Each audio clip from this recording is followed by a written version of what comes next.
So I flew from London to New York City, but not just for a sightseeing trip, not just to see, well, the Empire State Building behind me up there. Brooklyn Bridge, I mean, it's all right, I suppose. Not the Flatiron Building because scaffolding. I'm not even here to see Casey's gaff. I'm here for something way more interesting. 5.2 kilometers long, 19 corners, undulation like you couldn't possibly imagine. I'm here to explore what could have been the Grand Prix of America Formula One track in the center of New York's. It's actually in New Jersey. And this video is sponsored by Surfshark, by the way. More on them in a bit.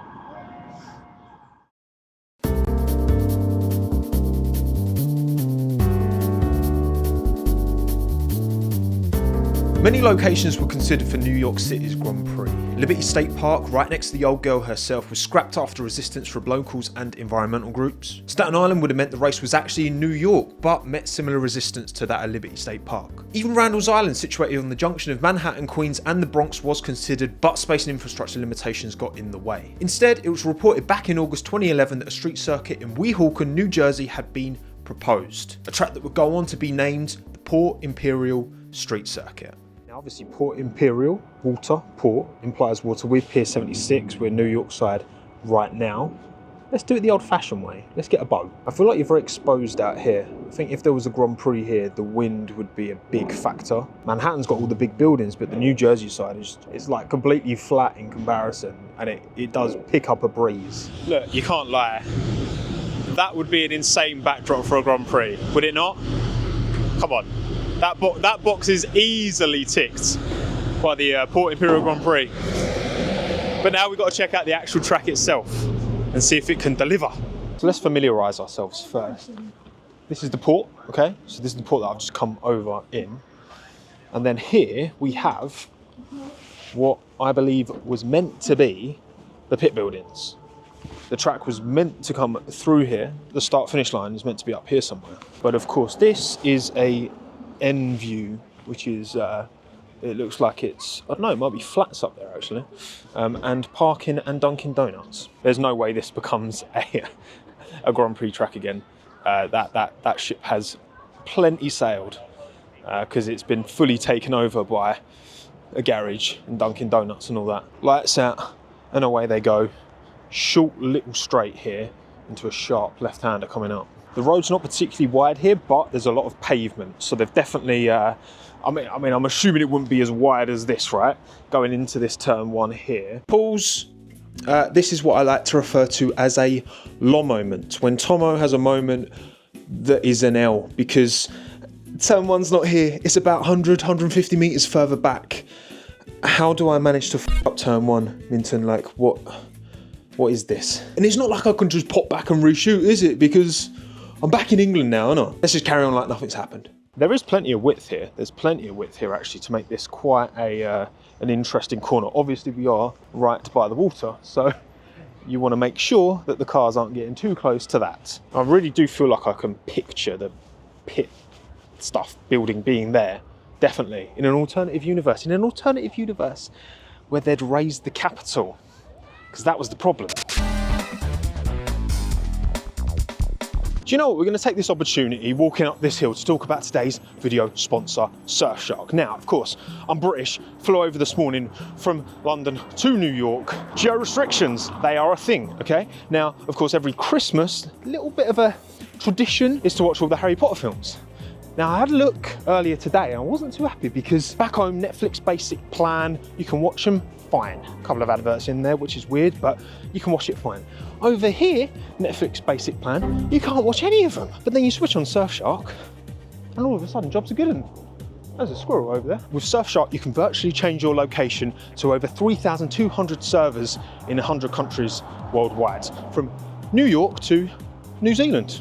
Jobs are good. On top of all that, Surfshark is the safe choice, right? Because using a VPN, especially if you're going to jump on public Wi-Fi, you never know who's lurking. It hides your IP from the internet service provider as well. For this Black Friday, Surfshark are offering you a deal via me. So if you head to surfshark.com/Tommo, you can get 4 months free on a plan. Also, 30-day money back guarantee. So if you're not keen, nothing to lose. 2010 was when Bernie Ecclestone first mentioned the idea of a New York City Grand Prix, aiming for 2012. Obviously that didn't happen, but That was the plan originally. Then in October 2011, it was officially announced that there was an actual Grand Prix planning to happen for 2013, right? So the wheels were in motion. That was the plan. Bernie wanted it, and New York wanted it. These buildings here, they seem quite new. So I imagine, I don't know if these were here in 2011. I'm not sure. I wouldn't be surprised if they're not. Those bricks, these bricks seem far too new. Far too new. Now this track was designed by Tilke, Herman Tilke, the man behind Malaysia. It was legit, proper legit in terms of track design. But then the postponement started, didn't they? First one in September 2012, then again in August 2013. Not good. Now, of course, there are videos of Sebastian Vettel in a Infinity something and David Coulthard in a Red Bull in this part of town. This reminds me a bit of Docklands in London. There's all these new builds. It's quite cute, and they've got some cute little coffee shops. A world away from central New York, actually. So all this time I've been talking, we've been going down a pretty long straight, and we're just coming up now to where that straight turns to the right, just up here. Again, we've got good width here, assuming this building would be here. We've got good potential width. There's stuff going on over there behind those rails. So there's a lot of potential that they could have really made a really inviting overtaking opportunity. We're right on the Hudson. So you're going to have crazy winds, you're going to have people locking up, going straight, which again, there would have been room for people to go straight on here. But yeah, it would have been tough. It would have been tough because we're going up there by the looks of it. So the question is, why didn't it happen? Well, of course, it's money, isn't it? It's always money. Money talks. Money was the problem. If the money had been stumped up by the organisers, if they had found a way to fund this Grand Prix, probably would have happened. But 100 million was too much. You've got to remember, this is 2011, right? Pre-DTS, pre-Austin even in Formula One, right? There was no US drivers in F1. There was no US tracks in F1 at the time. And they just couldn't raise the funds. They kept trying, they kept pushing, but they couldn't get it done. Question to any American F1 fans out there who were following the sport back in 2011, do you think there would have been the appetite? And why couldn't they raise the money? Because I feel like if they tried to raise the money now for a Grand Prix here, I think they could do it. I think they could definitely do it. But at the time, that was the hurdle. That was the hurdle that could not be overcome. They couldn't get the funds, and it died. It fell flat. So now the track goes up, quite a steep incline here. A little bit of work on my calves. So this bridge, now you can see from that car ahead. Oh, and this guy just got towed, by the way, which is an L. It took a while for the tow to actually get the car on, but I'm not gonna laugh too much, you know, sad. Yeah, so we are uphill here. I do actually reckon, you know, you get a bit of good traction. So you're going uphill, so you're more likely to be able to plant it. So you're going through this here, over this bit of road here. Interesting. We've got a nice little, there'd be a decent little view spot up there actually. Damn. So far it has been a plethora of 90-degree corners, but 90-degree corners are okay for overtaking sometimes. It does depend. But we've got a bit coming up here, which is kind of a winding straight, not straight, uphill as well. They might struggle with all these trees, all the leaves falling down. We see that at some Grand Prix, don't we? Where the leaves can be a bit problematic, and yeah, this road is, it's not flat. Not flat by any stretch, but again, look at that view going backwards. Unbelievable. And as we go round, you can see it just kind of straightens up there, and then it just kind of winds uphill, which is great for me because I've walked all the way from Brooklyn and now we're walking uphill. Woo. Wow, look at that though. Look at that. Look at that. That would be the view from turn whatever this is. Crazy. So we've kind of meandered all the way up here. We now find ourselves coming up to a bit of a braking zone. We've picked a good day for it, but the views up here are stunning. The cars would come at pretty high speed. They've been going uphill, they'd be high speed up to this bit where they're going right here. This is actually a well cute little area, not gonna lie. This is a different side to New York. I mean, it's New Jersey, so I guess that's why. You can see where the roads come up there and it's gonna have to slow down quite a bit, but you know, not scrub off tons of speed because then the road kind of straightens up here. This is kind of cool. Very, very residential, very, very residential here. But once again, I mean, just the views. On a day like today, we've caught it perfectly, honestly. I've caught it on a beautiful day. I would definitely say the road's wide enough, it does really, like, I don't know if it comes across on camera, but it's not flat at all. It's very bouncy. You can probably see it from the Vettel Coulthard show runs, right? But it's really not flat at all. Now, of course, one thing to bear in mind with the F1 cars doing the speeds that they do, a little brick wall like this one would not suffice, okay? This would not stop cars launching over. I'm quite scared of heights, right? But there's quite a drop down there. So you would definitely need to really kind of, I mean, the track would be here, right? And there's literally a pavement between that and absolute certain, very dramatic death. So yes, that is certainly something. You wouldn't quite maybe get the same level of viewage that I'm getting right now. Also, there's a Tommo pink house over there. Very nice. There you go. Oh, jub it. This is stunning. This is actually so pretty. Never been to New York / New Jersey before, and I'm incredibly impressed, I've got to say. Look, I guess the question around Vegas is the locals aren't too happy about it. We're already hearing pushback and the idea of moving it away from the strip. You know, would that happen here? Is this too central? I mean, we're not in New York City at all, but it's disturbing a lot of people's lives if you put a Grand Prix here because we are in a super residential area. That's got to be taken into account, the impact that a Grand Prix leaves. I mean, Valencia, right? I've been to Valencia. That track's completely abandoned. It's a big part of it's become essentially like a shanty town now. It's really sad. And there's a responsibility of Formula One to, I'm not saying that would happen here, not by any stretch, right? Because this is already built up and developed, but like not really like ruining people's livelihoods who are not into Formula One, you know? I think it's too much within, like there's just houses like here. There's people just live right here. It's like you have an F1 track literally right outside your house. I don't know if that's sustainable. I think even if the Grand Prix had gone ahead, would it have still been going on today in 2024? I don't know. I think there would have been a lot of resistance to it, to be honest. And this section here would have been super high speed. The cars would have got up a lot of, it's been a quick track, you know, a quick street track, which again, when you look at the time in 2011, we didn't have a plethora of loads of quick, you know, street circuits in Formula One. Baku was 2007, when was Baku? 2017, wasn't it? No, European Grand Prix, 2016, whatever. Either way, yeah, it was, the calendar was very different back then, and this would have stood out. I think in today's Formula One, this Grand Prix is more likely to get green lit. And again, I've already spoken about, you know, I feel like the money would be there today for the US audience is much more invigorated behind Formula One than it was in 2011. I think that's very fair to say. I mean, even the big apartment blocks are pretty nice. They're in all nice brick. When I was walking around New York earlier, I was like, this is really cool, but I don't think I could live here. But coming to this part, New Jersey, whatever it's pronounced as, I can't remember what the actual place is called. I could absolutely live here. This is stunning. And it feels, I mean, famous last words, my camera is about to get stolen. It feels really safe. I don't feel remotely in danger here, which is completely different to my experience in San Francisco, in LA as well. Yeah, I mean, this is just simply lovely. So again, the track will continue to ribbon down, but now we're going downhill. It's been kind of uphill most of the way. It kind of leveled off at a point. Now we're going downhill ahead of a sharp right turn up ahead. You know what, honestly, like overtaking opportunities, this has them. They would need to flatten the roads, especially a ground effect Formula One car. Oh my God. I mean, this was being proposed in like 2011, 2012, 13, right?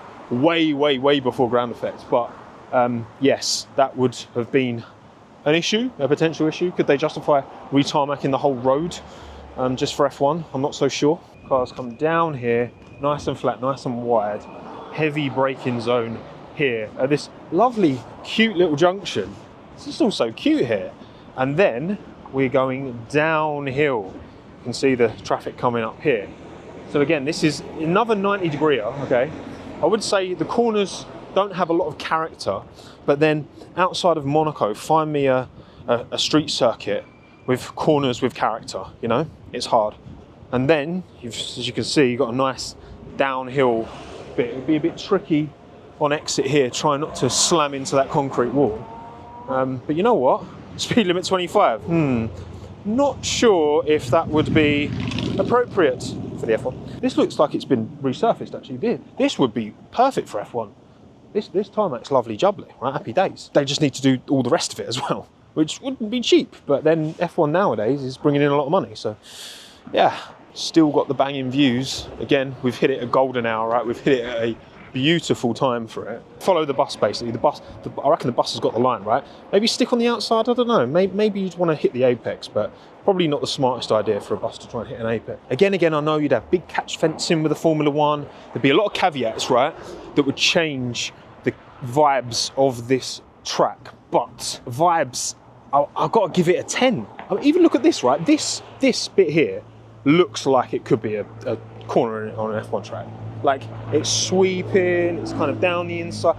I mean, you're not going to get overtakes here, but this would be like big challenge for the cars as well, because this is, you've got quite a bit of straight there. You're going to get up quite a bit of speed coming into this section. Watch the loose gravel as well. And yeah, I mean, yeah, downhill, sketchy, but fun. So as this left-hander straightens out, you've got a nice little bit straight here. Before you can see up ahead, it kind of jinks a bit more to the left. Loads of width, no danger either side. You've already got some catch fence in here. You would need to reinforce that, of course, because that is a drop down there. Not sure how much you can see. But again, this could be an F1 track. That could be like Jurassic Park behind those fences. Look, as for a score for long-term viability, realistically, I've got to give it like a 4, to be honest. The thing is, a lot of street circuits are in city centres where people don't live necessarily, right? So you've got public transport infrastructure that can allow people to still get around. Now, of course, there's public transport here, but you are literally building an F1 track right outside people's front doors, which to us F1 fans might sound like vibes, but realistically, most people would not want that. So, I don't know, I feel like that Grand Prix, I don't think, would it have lasted, say it went live in 2014? Would it still be here in 2024? I don't think it would. As much as it's beautiful, as much as the vibes are immaculate, I don't think viability-wise, it ticks enough boxes, to be honest. When I saw Port Imperial, I thought it would be like, when I said at the start, like Docklands, right? Where it's all kind of new builds and, you know, a lot of them probably weren't built in 2011. Whereas now, seeing the top bit, come on, man, you can't be building tracks outside such pretty houses. It's just not on. So this bit's continuing to go downhill, gradually kind of bowing to the left, but you're going to be getting some, again, considering you've been downhill all this way, all there, you can picture it. You can absolutely picture it for sure. And that's kind of a cool background with the flats behind. But yeah, you're going to be carrying some serious speed into the only kind of hairpin on the entire track. I feel like any New York, New Jersey residents would know better than me, right? The time of year they were proposing this Grand Prix to be. Would it have been bad temperature-wise, weather-wise? I mean, we're in the middle of November and towards the end of November more so. And I mean, I think I've locked out on the day, right? It's still pretty blowy though when you're down by the Hudson. But would this be the norm? Port Imperial Boulevard is where we are going next. It's a right-hander up here. Is this the bit, if you haven't watched Josh Revell's video on the New York Grand Prix from years ago, I will link it here. Is this the sewage waste? I'm getting a musky smell. The smell of, if you take the washing out of the washing machine, right, and you leave like a sock in there, and then you open the washing machine the next day, and there's just this musky old sock that's sat in it. That's what I'm smelling right now. Here we go. So we'd be carrying some serious speed into here, and it does kind of open up. You've got that building on the left, which I would be a bit concerned about, given you'd be hitting 200, I think, down here. This is like Baku straight levels of speed, I reckon. And then this just kind of opens up into this kind of long, it's not like a sharp hairpin, to be fair. They'd probably have had to knock them buildings down, I reckon, just to open up some kind of relief. Because if a car loses the brakes coming down there, like that could be serious serious bad times. The width is absolutely there. That's the thing with you Americans, you love a nice wide road. And there's the Port Imperial sign where someone's tried to rip the tee off, which is nice. Now, you know, I was just saying about how quick you'd be going down that bit, and obviously part of it is because you're going downhill as well. Well, this part now, this is the longest fully pinned part of the track. I mean, okay, maybe I was being exaggerating a bit, Baku levels of speed on the other bit, maybe, but here definitely, right? Because this is looking like it is pretty much a straight, slightly curvaceous line all the way to almost the start-finish line. So we're almost done. My legs are sore. No shortage of width, but you do have residential homes right here. So you'd have to find some way of big catch fencing and probably moving, you know, building some kind of walkway here and having, even if you had the track limit in the middle of this side, you've still got quite a bit of width going on there. Oh, look at these houses are so cute, man. Look at them. They're so cute. You could definitely see the cars down here, 100%. I could visualize it down here. I could absolutely visualize it. The thing is, when you're higher up, and it is the more old buildings, it's more kind of cutesy, that's where it's really hard to picture a Grand Prix actually happening there. But down here, absolutely. Down here, 100%. So you can see here it's now starting to slowly kind of straighten out, but then it starts to kind of go left again. This is a very, very, very long section. I don't know how else to keep saying the same thing. I'll try and make this a bit more exciting in the edit. I mean, just look at that elevation change, by the way, as well, where the track was up there and it comes all the way down here and then along and around here. Like, that is some insane. That would that be more elevation change than Monaco? I've never been to Monaco. Would that be more elevation change total than any Grand Prix on the calendar right now? I don't know, maybe. Kind of opens up a bit around here. Just a bit of car park. I guess they maybe could have used this space for some kind of activation. We're starting to get back nearer. I hope we are anyway, because my feet bloody kill. My legs are all right, actually. My feet kind of hurt. Fire station there. Gosh, lovely jubbly. Always never know when you might need the fire brigade, you know? As the evening sets in, just about to lose our last bit of light, the final left-right is at these lights here. That is a crazy long bit of straight. It's very wide. It looks like it's tapering into quite a narrow road. Maybe that's just because this road is so wide that we're on right now. But again, any 90-degree corner, look at Baku turn 1, you know, with a arse-long straight ahead of a 90-degree, you're going to get moves. You're going to get Ricardo dive bombs up the inside, you know. This one reeks of it. You're coming down there at a rate of knots. Bing, bing, bang, bang, bang, bang. In you go, turn, hug the apex. The apex is like here, bosh. And then, oh, to be fair, it is actually quite wide here. Kind of widens up again. Everyone must think I'm like, who is this guy walking around Port Imperial with a little gimbal? But look, this is the journalism that I bring, okay? I am a journalist now, okay? That's what I do. Oh, I don't know. I don't even know what I am. What am I? Am I a journalist? I mean, I do kind of cover news, but then I basically have to leech off the actual journalists to know what's going on. I just give my opinion on the news that the actual journalists get. Yeah. But yeah, we're back at, this would have been the pit building, but it's now a garage. As you can see, lovely, beautiful garage.